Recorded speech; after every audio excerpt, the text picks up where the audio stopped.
One of the core components to the Paint, Retopo, and Sculpt workspaces are their respective layer panels. Here in the Retopo workspace, you can see that I have the Retopo layer panel right next to the Voxtree layer panel, which resides in the Sculpt workspace. It's just a copy which I can access the layers from inside this workspace. But getting back to the Retopo layer panel, you can see at the very bottom the icons share a lot of similarities, such as the create new layer icon. You can delete a layer, and then you can subdivide the mesh that currently resides on a given layer. And the fourth icon here is the sim copy, or the symmetrical copy icon. And what that will do is, if you're working on one side of a mirror plane without symmetry enabled, you can later copy the mesh over to the opposite side using this icon. So let me turn symmetry on by hitting the S key. I'll enable symmetry. Just choose the plane you want to work across and move your cursor away, and the panel's gone. So as you're working, you can have 3D Coat applying polygons as you work, or you can turn symmetry off, have your model completed on one side, and then later on, at the time of your choosing, you can create a symmetrical copy. But you need to have symmetry turned on as you click on this. So let me hide the mask so it's no longer obscuring your view, and I'll turn symmetry on. And let's click Sim Copy. Now what just happened there? Well, it was looking from the opposite side where there was nothing. So let me undo. And I want to check Invert Mirror. Now, when I click Sim Copy, it copies it to the other side.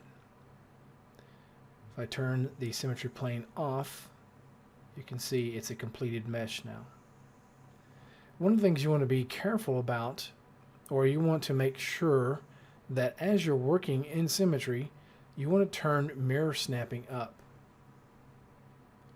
Probably to something like 30 or 40. And that way it's looking to weld vertices that are within a certain distance from the symmetry plane.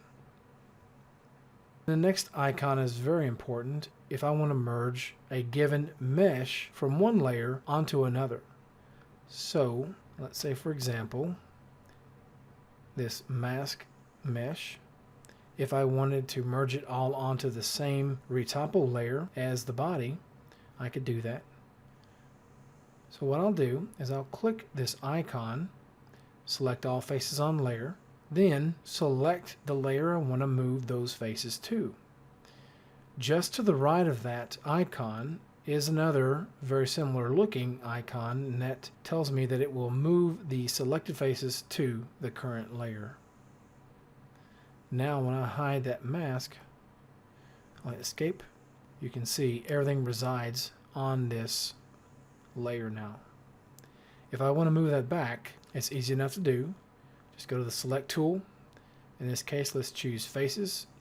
I'll zoom in and I'll just double click on a face, and that will select all contiguous faces.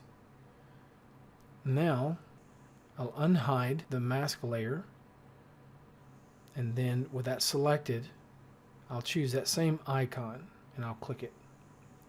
That will move these faces back to the mask layer.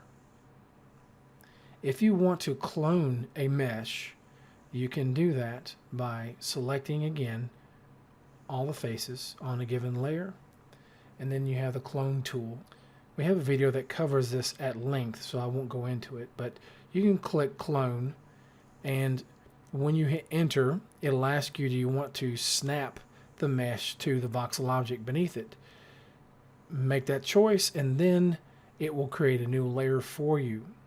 So that's how you would duplicate a layer in the Retopo workspace. The last thing we want to look at is this clear layer icon to the far right.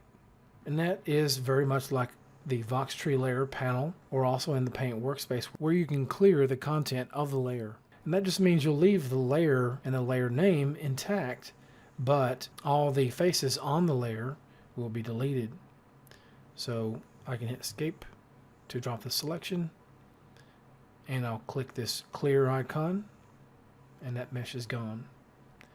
So I'll undo to bring it back. And that is a very quick look at the Retopo layer panel in 3D Code's Retopo workspace. Thank you for watching. We'll see you next time.